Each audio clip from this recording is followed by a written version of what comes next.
నమస్తే. Welcome to our channel. నేను మీ పద్మావతి. ఈ రోజు మనతో పాటు డాక్టర్ ముల్లపూడి సత్యనారాయణ గారు ఉన్నారు. ప్రముఖ ఆధ్యాత్మికవేత్త మరియు జ్యోతిష్య పండితులు. ఆయనతో మాట్లాడి 2025 సంవత్సరంలో ధనస్సు రాశి వారికి ఏ విధంగా ఉండబోతుందని తెలుసుకునే ప్రయత్నం చేద్దాం. చూసేసేయండి. నమస్కారం గురుగారు. నమస్కారం అమ్మ పద్మావతి.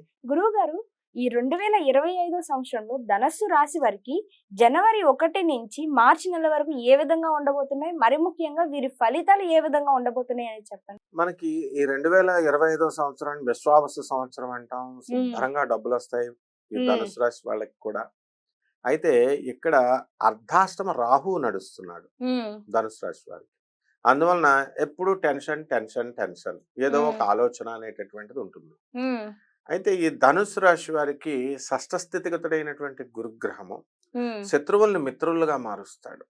అంటే ఇప్పుడున్నటువంటి గ్రహాలన్నిటిలో మనం చూసుకున్నట్లయితే ఎక్కడ కూడా మార్పు లేదు. శని మళ్ళీ మార్చి 29వ తేదీ 2024 సంవత్సరంలో మారుతున్నాడు. రాహు కేతువులేమో మే 30 వరకు మారుతున్నారు. కాబట్టి సేమ్ రిజల్ట్స్ కంటిన్యూ అవుతాయి అనమాట. 2024 మార్పులేం లేవు పెద్దగా. గురుడు కూడా మే 30నే మారుతున్నాడు. అందువలన ఈ యొక్క వృత్తి వ్యాపార ఉద్యోగ విషయాల్లో ఆదాయాలు ధనుసు రాశి వారికి కొంచెం పెరుగుతాయి ఈ శుక్రగ్రహాలు ఈ కుజగ్రహాల ఈ సంచారం వల్ల. ఆ తర్వాత శత్రువుల్ని మాత్రం తొక్కి పడేస్తారు వీళ్ళు. వాళ్ళే ఫ్రెండ్స్ అయిపోతారు ఆటోమేటిక్ గా. ఎవరైతే శత్రువు అని చూస్తారో వాళ్ళతోనే స్నేహం అయిపోద్ది అనమాట. అక్కడ గురుడు బ్యాలెన్స్ చేసేస్తాడు అనమాట. అంటే ఇప్పుడు పూర్వభద్ర నక్షత్రం ఉన్న నీలాంటి అమ్మాయిలు పరిచయం అవుతారు అనుకో వాళ్ళకి. ఫర్ ఎగ్జాంపుల్ వాళ్ళు ఆటోమేటిక్ గా మిత్రత్వం, అందరితో మంచిగా ఉండాలి, అందరితో మంచిగా ఉండాలా అని గురువులు బోధిస్తూ ఉంటే ఆటోమేటిక్ అటువంటి వ్యక్తులు తయారవుతారు వీళ్ళకి. అటువంటి వ్యక్తులు తారసపడడం వల్ల వీళ్ళు ఏం చేస్తారంటే అందరితో మంచిగా ఉంటారు. ఆటోమేటిక్ గా శత్రువు కూడా మంచిగా అయిపోతారు. ఈ విధంగా మనం సాధారణంగా రాశి ఫలాల్లో చెప్పుకున్నప్పుడు మనం ఏమనుకుంటామంటే ఆకాశంలో నుంచి ఏదో గ్రహం వచ్చి ఆ గురుగ్రహం శత్రువుల్ని ఇలా మార్చేస్తుంది అట్లా అనుకుంటారు. కాదు, మనకి అట్లాంటి వ్యక్తులు తారసపడతారు మంచి బోధించే వాళ్ళు. అప్పుడు ఆ గ్రహం మనం మంచిగా నేర్చుకుంటాం, వాళ్ళు మనకి మిత్రులు అయిపోతారు. ఈ విధంగా ఈ ధనుస్సు రాశి వారికి ఇంతకుముందు రియల్ ఎస్టేట్ వ్యాపారం చేసేటటువంటి వాళ్ళు ఉన్నారు. అవి కదలవు. ఆడేమో కుజుడేమో అక్కడ కర్కాటక రాశిలో నేర్చపెట్టాడు, కదలవు. వీళ్ళేమో 10 సంవత్సరాలకు తగ్గ రేట్లు ముందే పెట్టేసి ఉండడం వల్ల ఎవరి దగ్గర డబ్బులు లేవు సాఫ్ట్వేర్ వాళ్ళు కొనుక్కోవడానికి కూడా. ఇవి ఫ్యాక్టర్స్. కానీ ఈ 3 నెలల్లో కాస్త మార్పు అనేది ధనుసు రాశి వారికి వస్తాయి. రియల్టర్స్ కి, అంటే రియల్ ఎస్టేట్ వ్యాపారం చేసేటటువంటి వాళ్ళు కొద్దిగా మూవ్ అవుతుంది. అలాగే ఈ బిల్డర్స్ ఉంటారు. బిల్డర్లు ఫ్లాట్లు కట్టేసి పాపం వడ్డీకి తెచ్చి చాలా డబ్బుతో ఒకప్పుడు అవ్వలేలగా అమ్మినటువంటి వాళ్ళు ఇప్పుడు స్తంభించబడింది, అమ్మలేకపోతున్నారు. అటువంటి వాళ్ళకు కొంచెం కదులుతుంది. ఆ తర్వాత విద్యార్థులు 6వ ఇంట్లో ఉన్నటువంటి గురుగ్రహ ప్రభావం వలన వీళ్ళు ఎక్కువగా చదవాల్సినటువంటి అవసరం ఉంది ఇప్పుడు. చదువుతున్న దాని మీద ఇంకొంచెం ఎక్కువ చదవాలి, లేకపోతే ఫెయిల్ అయిపోతారు ఏకంగా. అంటే బుక్ తెస్తాడు పాపం చదువుదామని, ఫ్రెండ్ ఫోన్ చేస్తాడు బయటకు వెళ్దామని, ఇలా డిస్టర్బెన్స్ ఏదో ఒకటి డిస్టర్బెన్స్. కాబట్టి వీళ్ళు అవన్నీ దాటుకోవాలా, ఎక్కువ చదవాలా.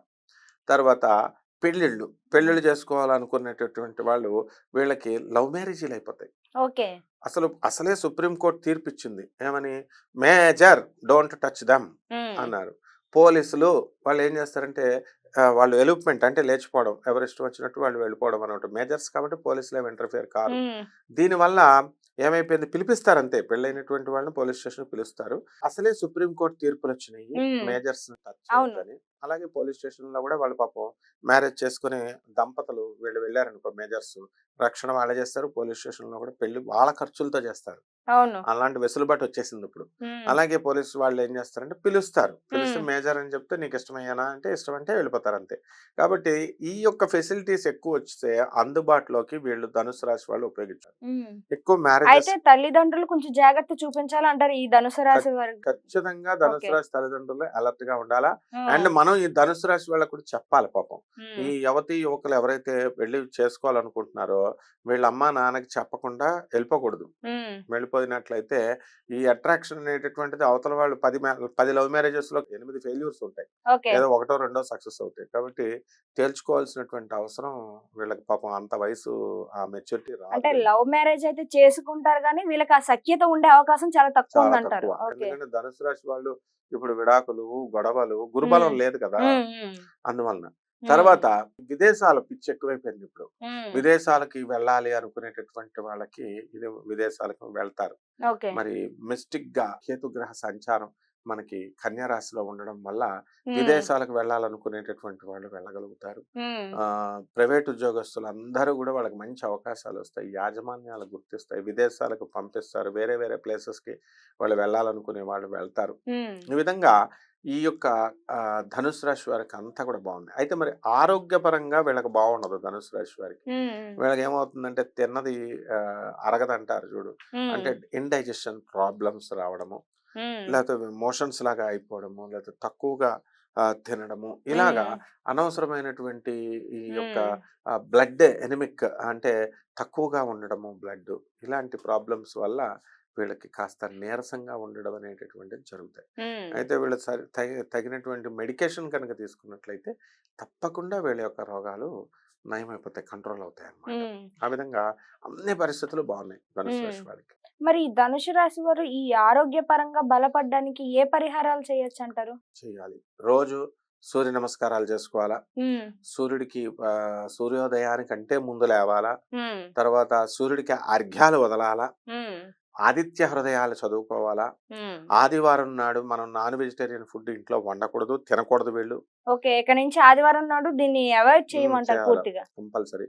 అలాగే మగవాళ్ళు ఉంటారు, మగవాళ్ళు వాళ్ళు మద్యం సేవించే అలవాటు ఉన్న వాళ్ళు ఆ రోజు ముట్టుకోకూడదు, కనీసం సిగరెట్లు కూడా తాగకూడదు. ఎందువల్లంటే ఏ గ్రహాల పూజ, ఏ దేవుళ్ళ పూజ అయినా కొంచెం ఎగ్జంప్షన్స్ ఉంటాయి, వాళ్ళు పొరపాటున చేస్తే వాళ్ళు ఏం పట్టించుకోరు. కానీ నవగ్రహాల్లో రవి మాత్రం కంపల్సరీ మధుమాంసాలని వీటినన్నిటిని కూడా నిషిద్ధం ఆ రోజు. అలాగే ఆర్క పుష్పాలు అంటే జిల్లేడి తెల్ల పువ్వులు ఉంటాయి కదా, ఆ జిల్లేడి పువ్వులతో వీళ్ళు మనం శివుడికి కానీ ఆంజనేయ స్వామి వారికి కానీ లేదా ఈ యొక్క సూర్యుడికి ప్రత్యక్ష నారాయణుడు కాబట్టి సూర్యుడికి కనుక సమర్పించితే నవగ్రహాల దేవాలయంలో సూర్యుడి విగ్రహం ఉంటుంది కదా, అక్కడ వేయచ్చు. ఏమండి మాకు సూర్యుడి విగ్రహం లేదంటే మన దేవుడి గదిలో పెట్టొచ్చు మనం. సూర్యుడు సాక్షాత్తు తూర్పు దిక్కుకి అధిపతి, ఆయన ప్రత్యక్ష నారాయణుడు. ఈ విధంగా చేసి నవగ్రహాల చుట్టూ చక్కగా ప్రదక్షిణలు చేసి రాహు జపము, రాహు స్తోత్రాలు, రాహుకి కిలోంపావు మినుముల్ని ఆవుపేట రంగు ఉన్నటువంటి దాంతో పాటు పరిహారాలు కూడా ప్రతి ఒక్కరు చేసుకునే విధంగా ఉండే చెప్పారు. ధన్యవాదాలు. ధన్యవాదాలు.